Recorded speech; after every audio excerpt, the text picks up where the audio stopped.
Halo teman-teman, apa kabar? Welcome back to my channel.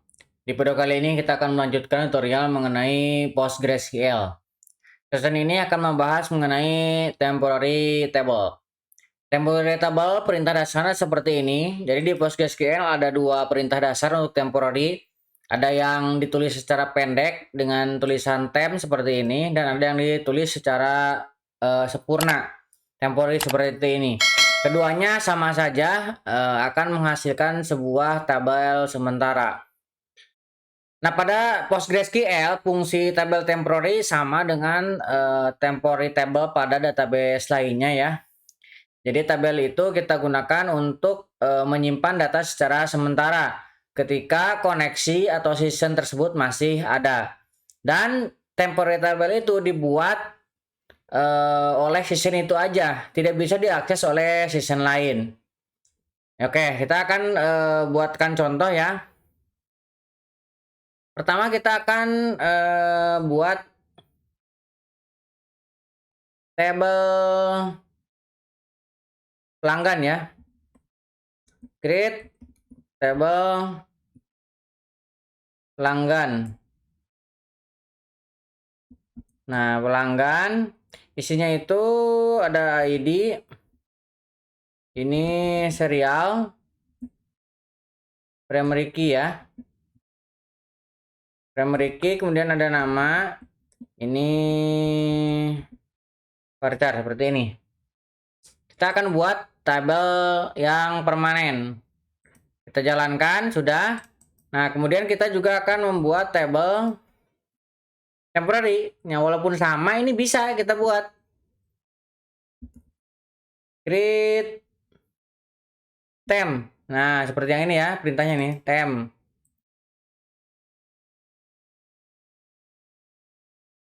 Table. Nah, perintahnya ini ya, temp table. Nah, yang akan kita buat mana? Ini misalkan ya. Ini misalkan di sini ada pelanggan ID integer. Oke, ini kita jalankan.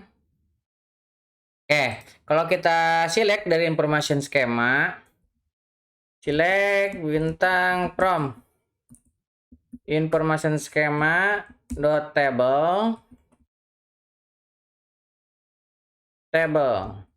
Nah, where table name sama dengan ini ya, pelanggan. Oke, kita lihat. Nah, di sini ada dua ya, ada dua tabel dengan nama yang sama. Pelanggan, ini juga pelanggan, tetapi mereka memiliki skema yang berbeda. Kalau pelanggan yang ini tipenya skemanya public. Tapi pelanggan yang temporary akan menggunakan ini. Tabel skemanya PG Tem5. Dan ini tipe tabelnya local temporary. Jadi local temporary itu hanya bisa diakses oleh season ini saja.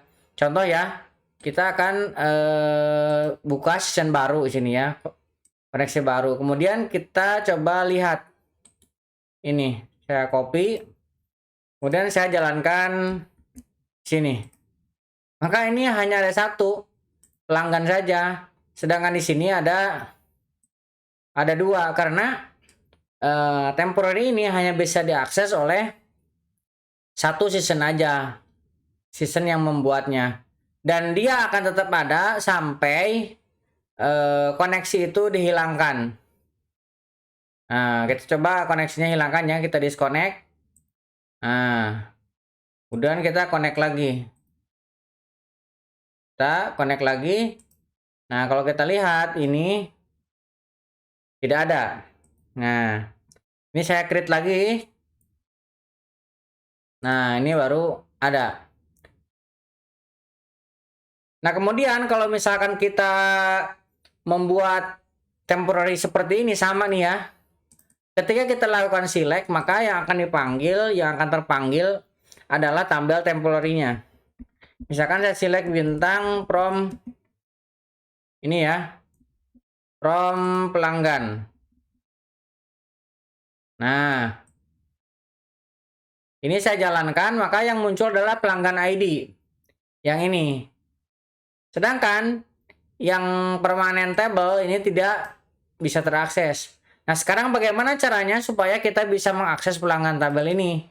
Caranya kita harus menyertakan skemanya. Ini kita copy, kita sertakan di sini. Nah, kemudian kita jalankan. Barulah kita bisa mendapatkan tabel yang ini, yang permanen.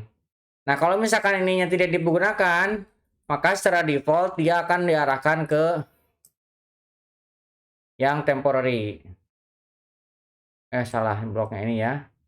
Yang temporary, yang ini ya. Oke. Nah, kemudian ketika kita melakukan